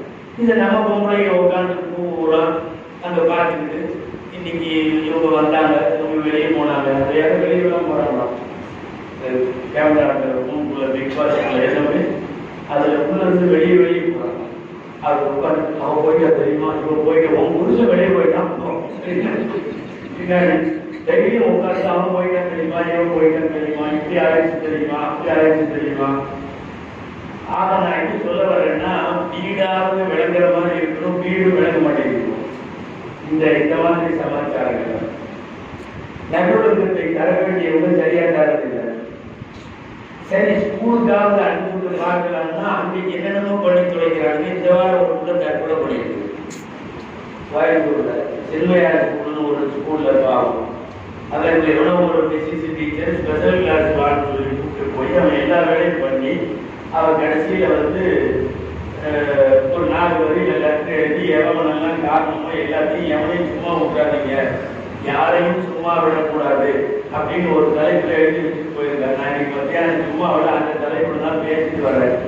யாரையும் சும்மா விடக்கூடாது. மொத்தத்துல இந்த ஸ்கூல்ல எல்லாம் என்ன ஆயிடுதுன்னா, பிள்ளைகளை அனுப்பிச்சுட்டா அங்க வேற மாதிரி அது படிக்க ஆரம்பிச்சு. அதை வந்து கற்றல் கற்பித்தல் கற்றுக் கொடுறான்னா அவன் கற்பு சம்பந்தமா ஏதோ கற்றுக் கொடுக்க ஆரம்பிச்சிடறான். ஸ்பெஷல் கிளாஸுக்கு தனியே விளக்கமே வச்சுக்கிறாங்க. ஆமா, கூட்ட சேர்ந்து படிக்கிறதுன்னு ஒன்று இருக்குல்ல, குரூப் ஸ்டடி, அதுக்கு வேற அர்த்தம் வச்சிருக்காங்க. இப்படியெல்லாம் நாடு நாசமாயிட்டு இருக்கு. எனவே வீட்டிலையும் நல்ல மாகோல் கிடைக்க மாட்டேங்குது, அங்க இதுலையும் நல்ல மாகோல் கிடைக்க மாட்டேங்குது. நாடு பூரா இந்த மாதிரி ஸ்கூல்கள் வழியாக காலேஜுகள் வழியாக பொள்ளாச்சியில பிடிச்ச பசங்கள்கிட்ட விசாரிக்கிறதுக்கு 500 வீடியோ வச்சிருக்காங்க கையில. 500 வீடியோ 7 வருஷம் எடுத்தது. எல்லாம் இடம்பெற்றவருடைய நிர்வாண வீடியோ. நம்ம நாட்டில் ஒரு சௌகரியம், அவனெல்லாம் பெரிய தண்டனைக்கு போகல. ரொம்ப மோசமாக இருக்கிறது கல்விக்கூடங்களில் நடைபெறக்கூடிய. அதாவது அங்க போய் நம்ம பையனோ பிள்ளையோ நல்லொழுக்கங்களை கற்றுக்கொள்வார்கள் என்று எதிர்பார்க்கிற ஒரு நிலையில இருந்து நாம வெளியே வந்தோம். சரி, சமூகமாவது சரியா இருக்கா, வெளியில எங்கேயாவது அவனுக்கு நல்ல ஒழுக்கம் எல்லாம் கிடைக்குமான்னு பார்த்தா வெளியிலையும் சரியில்லை. நான் சொன்ன மாதிரி பசங்க 4 பேர் குரூப்பா உட்காந்து கஞ்சா குடிக்கிறான். நிறைய பேர் கஞ்சா குடிக்கிறான், டாஸ்மாக்ல தண்ணி அடிக்கிறான். எங்க போயிட்டு இருக்குது சமுதாயம் தெரியல. இந்த ஊர் பசங்களை தவிர மற்ற ஊர் பசங்க இது இங்க எப்படி இருக்குன்னு தெரியல. நிறைய ஊர்ல இருக்கு. கஞ்சா புழக்கம் வந்து தமிழ்நாட்டில் அதிகமாக இருக்கு. சொல்ல போனா முஸ்லிம்கள் வாழக்கூடிய இடங்கள்ல அதிகமாக இருக்கு. நல்லா பாதுகாப்பு. பட்டவாசியில் ஒரு படுகொலை முஸ்லிம், பின்னணியிலே கஞ்சா. பாண்டியபாடியா ஒரு படுகொலை, மிக மோசமான படுகொலை. நடு ரோட்டில் கூட்டாக சேர்ந்து காரணம் இது. வேறு பல ஊர்களிலும் சரி, எல்லாம் என்னன்னா முஸ்லிம்கள் நிறைந்து வாழுகிற அடர்த்தியான முஸ்லிம் மக்கள் வாழுகிற ஊர்களில் இன்னைக்கு இந்த தொந்தரவு. நான் பேசிட்டு வர்றதை கொஞ்சம் நீங்க புரிஞ்சுக்கணும். நம்மளோட ஊரும் சரியில்லாத சூழ்நிலையில இருக்கிறப்போ, ஸ்கூல்களும் சரியில்லாத சூழ்நிலையில இருக்கிறப்போ, அதே மாதிரி சமூக சூழ்நிலைகளும் இன்றைக்கு நிலைமை வருகிற யதார்த்தங்களும் நல்லா இல்லைன்றப்போ, ஒரே ஒரு இடத்துல மட்டும்தான் உங்களுக்கு குழந்தையை நல்வழிப்படுத்த முடியும். அது பள்ளிவாசல்களோடு இருக்கிற மதரசாக்கள். நீங்க தயவு செஞ்சு இங்க கொண்டு வந்து விட்டாலும் குழந்தைகள், இந்த ஊர்ல எல்லா குழந்தைகளும் ஓதுறாங்களான்னு தெரியல, எப்படி இருக்குதுன்னு தெரியல. ஆனா விழிப்புணர்வு கொடுத்தே ஆக வேண்டும். நீங்க நல்ல ஒரு முயற்சி இருக்கிற வட்டார ஜமாத்துமா கையில் எடுத்திருக்கு. நீங்க நிறைய செய்யலைன்னாலும் பரவாயில்ல, குழந்தைய போல கொண்டு பள்ளிவாசல்ல சேர்த்துருங்க. இமாலய வெற்றியை பெற்று விட்டோம்னு அந்த குழந்தைகள் வந்தார்கள். மதரசாவுக்கு கொண்டு வீட்டுல சில பேர் ஓதுறாங்க, எங்களால வர முடியல. இருந்தாலும் மதரசா தான் சிறந்தது. பள்ளிவாசலுக்கு வந்து ஓதுறதுதான் சிறந்தது. பொதுவாக ஒண்ணுங்க, இல்ம தேடி நாம பயணப்படணுமே ஒழிய நம்மளை தேடி இல்ம வரக்கூடாது. மிகப்பெரிய இமாம் மாலிக் இமாம் ரஹ்மத்துல்லாஹி அலைஹி அவங்க அன்னைக்கு ஜனாதிபதியா இருந்தவர் கூப்பிட்டு என் வீட்டுக்கு வந்து ஓதி கொடுங்கன்னு கூப்பிட்டாரு. ஜனாதிபதியா இருந்தவர் ஹாரூன் ரஷீத் அவங்க வந்து கூப்பிட்டாங்க. என்னங்க மாலிக் இமாம்கிட்ட, உங்க கிதாப உங்க வாயால என் பிள்ளைகளுக்கு ஓதி கொடுக்கணும்னு கூப்பிட்டாரு. மாலிக் இமாம் எழுதின கிதாபு மொத்தம் உலக புகழ் பெற்ற கிதாப், புகாரிக்கெல்லாம் முந்தைய கிதாப். எந்த அளவுக்குன்னா உலகத்திலேயே நம்பர் 1 கிதாபாக அதை வைக்கலாங்கிற அளவுக்கு பேசினாங்க. மதீனாவில் உட்கார்ந்து பாடம் நடத்தியவர்கள் மாலிக் ரஹ்மத்துல்லாஹி. நம்மளா எங்கேயோ தொலைதூரத்தில் உட்கார்ந்துட்டு ரசூல் ஸல்லல்லாஹு அலைஹி வஸல்லம் சொன்னார்கள் அப்படின்னு சொல்றோமா இல்லையா? மாலிக் இமாம் எப்படிப்பட்டவங்க தெரியுமா? இவர்கள் சொன்னதாக கபூர்ல கை வச்சுட்டு பாடம் நடத்தினாங்க. மாலிக் இமாம் அவர்களுக்கு கிடைத்த பாக்கியம். அந்த ஹதீஸ்களுக்கெல்லாம் பலாதியாத்தை மாலிக்னு சொல்லுவாங்க முஹத்திஸீன்கள். அதாவது ரசூலுடைய மக்பராவிலே அமர்ந்து கொண்டு அங்கே கை வைத்து இவர்கள் சொன்னதாய், அபூ ஹுரைரா ரலியல்லாஹு அவருக்கு சொன்னதாய், அனஸ் ரலியல்லாஹு அவருக்கு சொன்னதாய் நான் சொல்லுகிறேன் அப்படின்னு அறிவிப்பாங்களா இல்லையா? மாலிக் ரஹ்மத்துல்லாஹி அவங்கள கூப்பிட்டு ஜனாதிபதி சொல்றாரு, எங்க பசங்க 2 பேர், ஒருத்தர் பேர் அமீன், 20 பேர் மாமூன், அவங்க 2 பேருக்கும் நீங்க வந்து ஓதி கொடுங்க, டெய்லி எங்க வீட்டுக்கு வந்து வேண்டாம். பல இடங்கள்ல ஆதிசாக்களுக்குள்ள முக்கியமான சிக்கல் இது என்னன்னா, முத்தவள்ளி கூப்பிட்டு வீட்டுக்கு வந்துருக்கிறார், தலைவர் கூப்பிட்டு வீட்டுக்கு வந்துருக்கிறார். இவர் ஆலிஞ்சா வரலன்னு சொல்ல முடியாது, வரலன்னு சொல்ல முடியாது. ஒரு மாதிரி கழிஞ்சு தெற்கே வடக்கே தலையாட்டி இங்க இருக்கிற உலகங்களையும் சொல்லல, இங்க இருக்கிற நிர்வாகிகளையும் சொல்லல, பொதுவாக சொல்றாரு. அப்படி கூப்பிட்டு 6 கழிச்சு சொல்லிட்டாரு, வீட்டுக்கு வந்துருங்கன்ட்டார். இப்ப சொன்னாங்க ஹாரூன் ரஷீத் பாதுஷா அவர்களே, நீங்க வந்து சாதாரணமான மற்ற அரசர்கள் மாதிரி இல்லை, நீங்க ரசூலுல்லாஹ்வுடைய வம்சவழி. அதாவது அப்துல் முத்தலிப் ஹாஷிம் குடும்பம். ரசூல் ஸல்லல்லாஹு அலைஹி வஸல்லம் எந்த வம்சமோ எந்த கோத்திரமோ அந்த கோத்திரத்திலிருந்து வந்த அரசர் தான் அவங்க ஹாரூன் ரஷீத். ஹாரூன் ரஷீத் அவர்களுடைய தகப்பனார்னு கொடுத்துட்டே போனோம்னா போய் ஹாஷிம் முடியுது, அப்துல் முத்தலிப் முனாஃபிக் போய் முடியுது. அதனால சொன்னாங்க மாலிக் இமாம், ஹரஜபின் பைத்திக்கும் அல்வரம். ஹரஜபின் பைத், உங்க வீட்டுல இருந்துதான் உலகத்திற்கு பேணுதல் என்பது வெளியே வந்துச்சு. உங்க வீட்டுல இருந்துதான் உங்க மூதாதையர்கள் வீட்டுல இருந்து அர்த்தம். உங்களுடைய தந்தைமார்கள் மூதாதையர்கள் வீட்டுல இருந்துதான் பேணுதல் வெளியில வந்தது. அதனால இல்மு வெளியே வந்தது. நீங்களும் வெளியே வந்துருங்க, என்கிட்ட அனுப்பிச்சு வைங்க பள்ளிவாசலுக்கு, நான் வேணா ஓதி கொடுக்குறேன், வீட்டுக்கு வாங்கன்ற இந்த வார்த்தை உங்களுக்கு நான் எதிர்பார்க்கிறேன் அப்படின்னு சொன்ன உடனே அது கொஞ்சம் ஏற்றுக்கிற மாதிரி அரசர். அதனால அப்படியே செய்யறேன், என் மக்களை அனுப்பிச்சு வைக்கிறேன்ட்டார். வேற ஆளா இருந்தா அவர் வேற ஊருக்கு மாத்திரத்துக்கு யோசிச்சிருப்பாங்க. இந்த இடத்துலயே நான் கூப்பிட்டா வரமாட்டாரா, வரல நான் சொன்னாரு அப்படின்னா வர்ற சொன்னாலே கிழிஞ்சு போயிடும். அதனால ஹாரூன் ரஷீத் பாதுஷா சொன்னார்கள், நான் அனுப்பி வைக்கிறேன், அரசருடைய 2 பிள்ளைகளும் கையிலே சில ஓலைச்சுவடிகளை எடுத்துக்கொண்டு போய் மாலிக் மாவட்டத்தில் ஓடி விட்டு வந்தார்கள். நான் பேசுகிறது என்னன்னா, உங்கள் வீட்டுக்கு கல்வி வருவதை விட உங்கள் பிள்ளைகள் பள்ளிவாசலுக்கு வருவார்களே, ஆனால் உங்கள் பிள்ளைகள் பள்ளிவாசலில் இருக்கிற மதரசாலை 10 குழந்தைகளோடு ஒரு 10 ஜமாத்தார்களோடு இங்கே தொழுகைக்கு நிற்கிற சப்புகளோடு இந்த வரிசைகள் பிள்ளைகள் வருவார்களே, ஆனால் அதுதான் மிகச்சிறப்பாயிருக்கும். எவ்வளவு பெரிய பெரிய ஆட்கள் எல்லாம் மஸ்ஜிது நபவியினுடைய திண்ணையிலே வந்து ஓதினார்கள். மஸ்ஜிது நபவியை அருநாயகம் ஸல்லல்லாஹு அலைஹி வஸல்லம் அன்றைக்கு நடத்திய மதரசா ஒரே நேரத்தில் 200 பேர் 250 பேர் ஓதிருக்காங்க. வயசானவங்க எல்லாம் ஓதிருக்காங்க. நான் இங்க இருக்கிற பெரியவங்களுக்கு எல்லாம் சொல்றேன், வாய்ப்பு இருந்தா இங்க ஒரு முதியோர் மதரசா மாதிரி ஏற்பாடு பண்ணி ஓதிருங்க. நிறைய இடத்துல இருக்கு. இஷாவுக்கு பெரியவங்களுக்கு ஓதி கொடுக்குறாங்க. குழந்தைகளோட ஓதி கொடுத்து அதான் கிளாஸ்மேட் ஆயிடுவானு பயப்படாதீங்க. நம்ம தனியா ஓதிக்குவோம். அதே மாதிரி பெரியவங்க மதரசா நடக்கிற இடத்துல நல்ல சில சிஸ்டம் வச்சிருக்காங்க. என்னன்னா அவங்க இஷாவை தூக்கி வரணும்னு அவசியம் இல்லை. அது ஒரு மாதிரியா இருக்கு. தூக்கிட்டு வந்தா இங்க பள்ளியிலேயே இருக்கும். டைம் மட்டும் கொடுத்து வந்து அப்படி எடுத்து அப்படி ஓதிட்டு போயிட்டீங்க. மொத்தத்துல கபருக்கு போறதுக்கு முன்னாடியாவது குரான் வருது. ஓதுறது தெரியாம கபருக்கு போக கூடாது இல்லையா? நமக்குன்னு வந்த இறங்கிய திருமறை அல்லாஹ் சொல்றான், நான் உனக்கு இறங்கி வச்சேன். காலம் பூரா நமக்கு வந்து அந்த செய்தியை நாம திறந்து பார்க்க முடியல, நாம 4 வார்த்தை படிக்க முடியல, மௌத்தா போக போறோம்னா அது எவ்வளவு பெரிய கை சேரும்.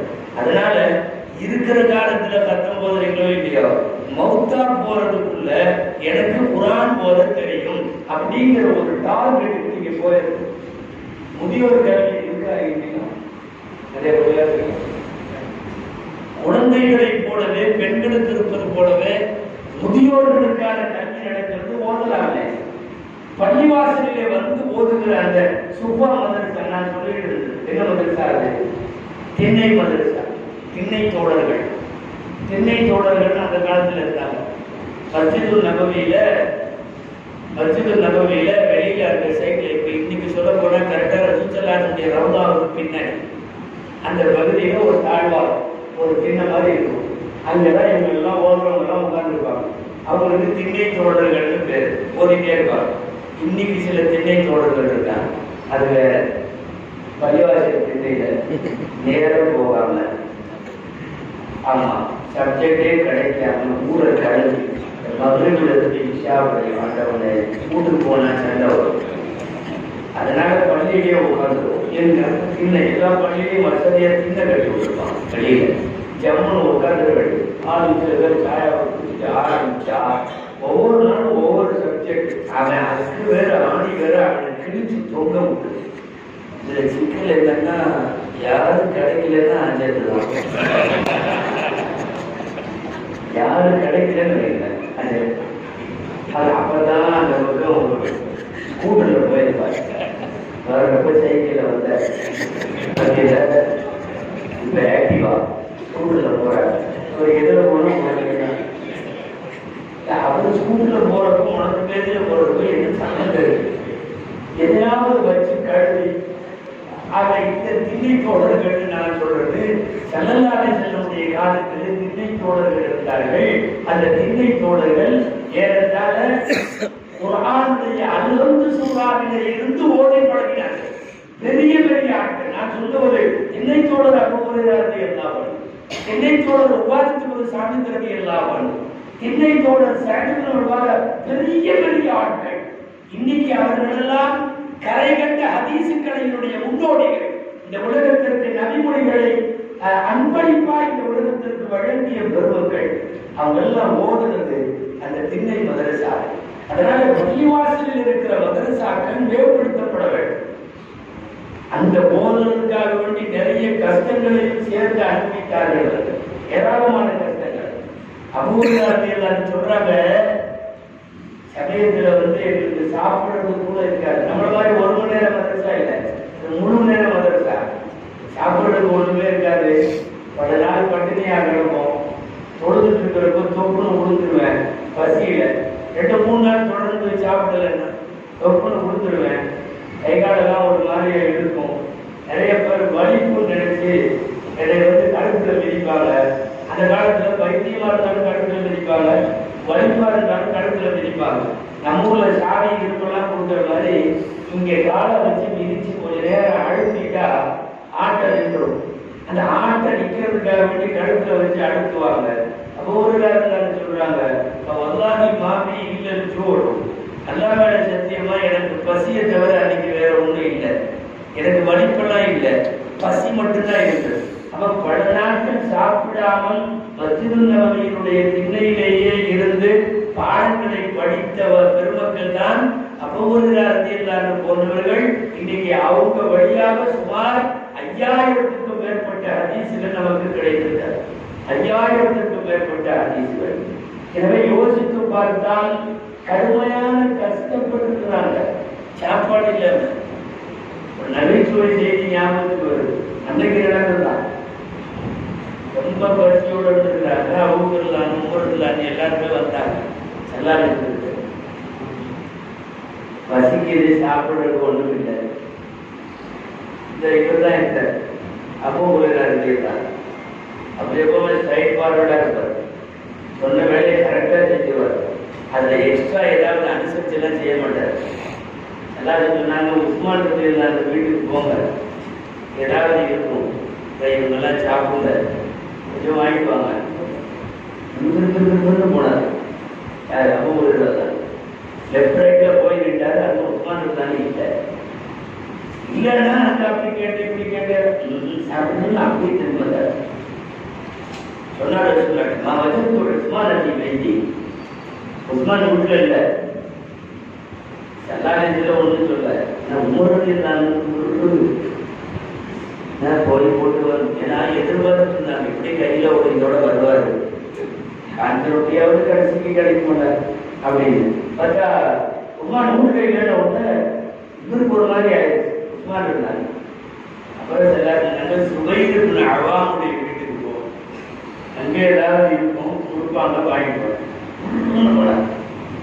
கொஞ்சம் நட்டு தெரியும் சுபைரத்தை வைத்து வீட்டுல சுபைர் இல்லை, சுபைரெல்லாம் வீட்டுல இல்லை.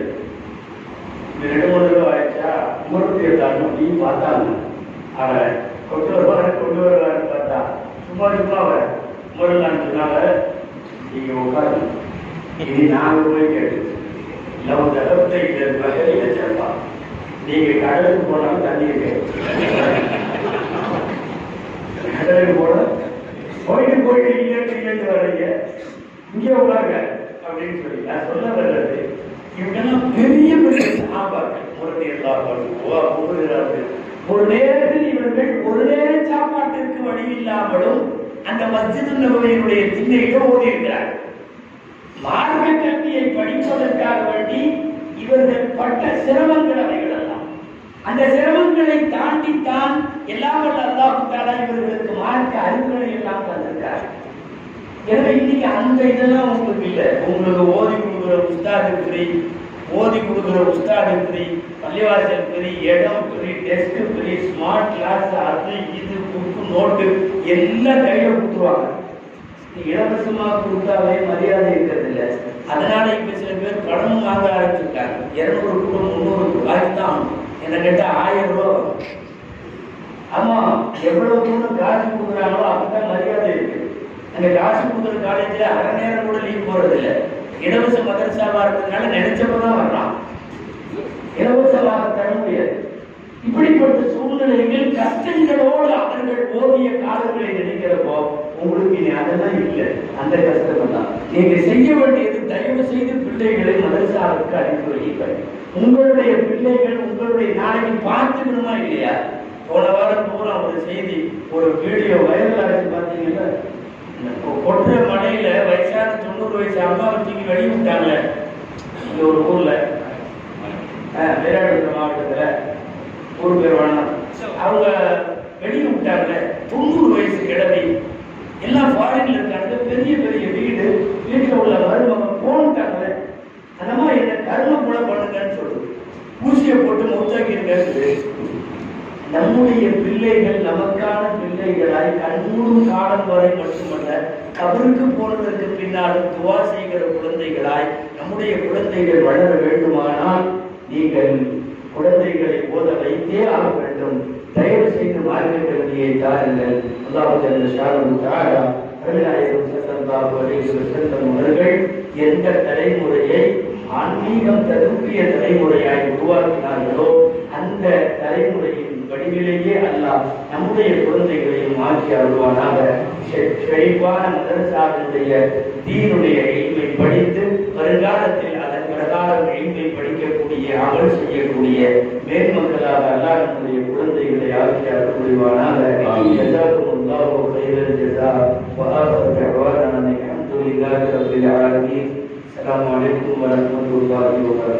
கணிதத்துக்குரிய நம்முடைய சிறப்பு மரியாதைக்குரிய ஹசரத் அவர்களுக்கு இந்த நிர்வாகத்தின் சார்பாக செயலாளர் ரஹ்மான் அக்பாய் அவர்கள் இங்கே கண்ணியப்படுத்தக்கூடிய விதமாக கொண்டாடி போட்டு கௌரவிப்பார். நாரே தக்பீர், நாரே தக்பீர், நாரே தக்பீர். அதே போல இங்கே இருக்கக்கூடிய உலமாக்கள்